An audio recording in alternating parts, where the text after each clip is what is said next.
Preventive maintenance tasks are one component of a comprehensive maintenance program for your facility, but a very important one.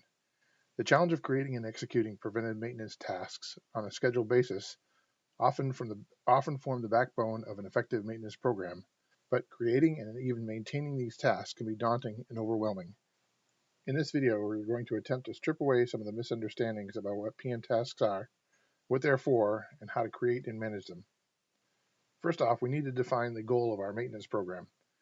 The tendency when establishing a new program, whether it is a small-scale paper-based system with manual checklists or a large-scale system with an extensive computerized maintenance management system complete with remote monitoring and handheld data entry devices, is to make it absolutely perfect and comprehensive right out of the box. While it is important to be detailed and thorough when establishing a new program, the phrase, "don't let the great become the enemy of the good," comes to mind. This is particularly important with maintenance programs as they need to evolve and improve over time, so trying to get it perfect from the start is a fool's errand.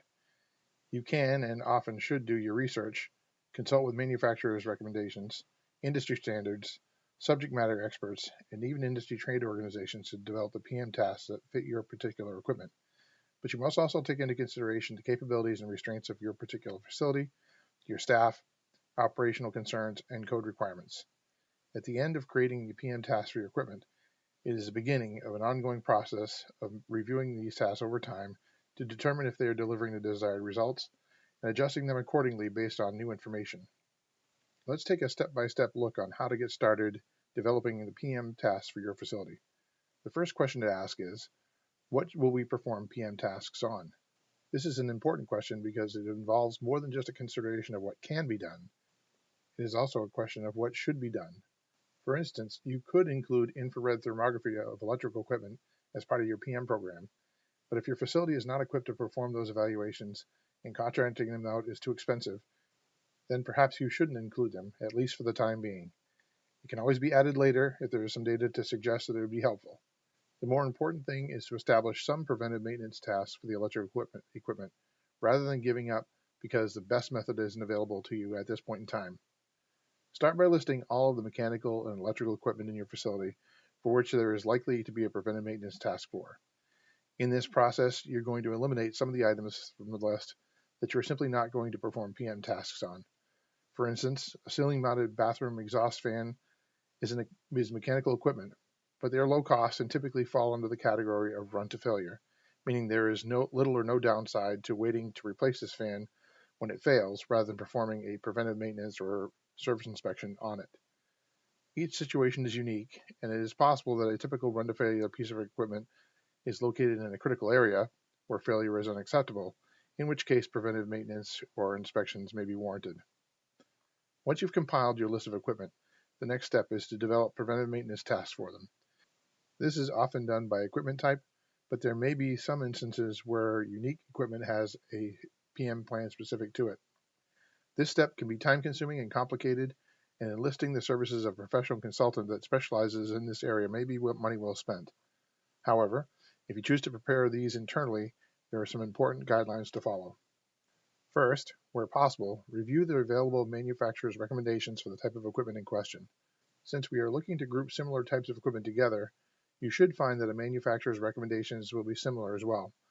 A 5-ton package rooftop air conditioning unit with supplemental gas heat should have very similar preventive maintenance requirements regardless of the manufacturer.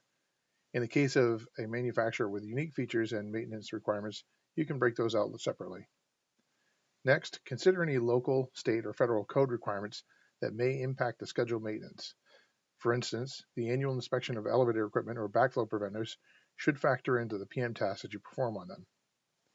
Third, consult with industry trade groups, consultants, or even in-house subject matter experts or SMEs to adjust and adapt your PM plans for your specific location. As noted above, you may find that infrared thermography may be something you want to do but cannot, at least in the short term.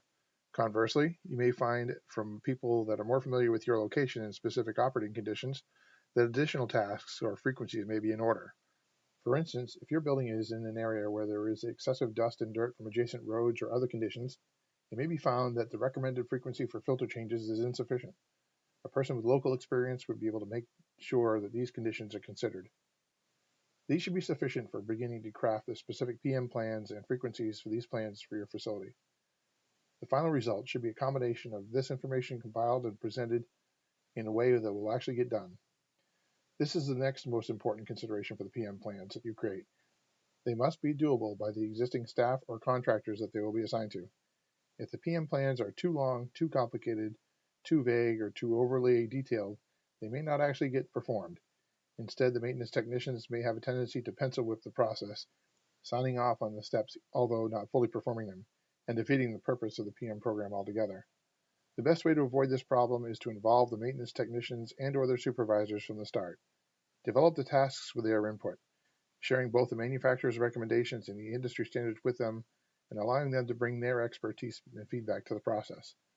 If they have a hand in developing the program, they'll have a significantly better chance of becoming successful in the long term. That also means that they should be involved in the next most important part of the process, the review phase. Periodically, it is critical to review the performance of these maintenance tasks to determine a number of things. First, it's to determine the overall state of the equipment in question. If the trend is showing a particular piece of equipment is requiring more maintenance, or there are field comments indicating overall deterioration, it may be time to consider replacing the equipment. Second, it is an opportunity to evaluate the PM process itself. Do these PM steps make sense? Are there steps that should be adjusted or eliminated? Is there new information available that might improve the PM process? Industry-specific groups such as ASHRAE are always looking for new and better ways to operate and maintain HVAC equipment. Reviewing the recommendations and considering them for inclusion in your process is an important part of this review. In conclusion, you should focus on starting or updating your current PM plans, but don't get stuck if they're not perfect. Use periodic reviews to continually improve your process going forward. Continuous improvement in virtually everything is an iterative process, and preventive maintenance is no different. I hope you find this information useful. If you do, please like this video and subscribe to this channel to be updated on further videos. Thank you.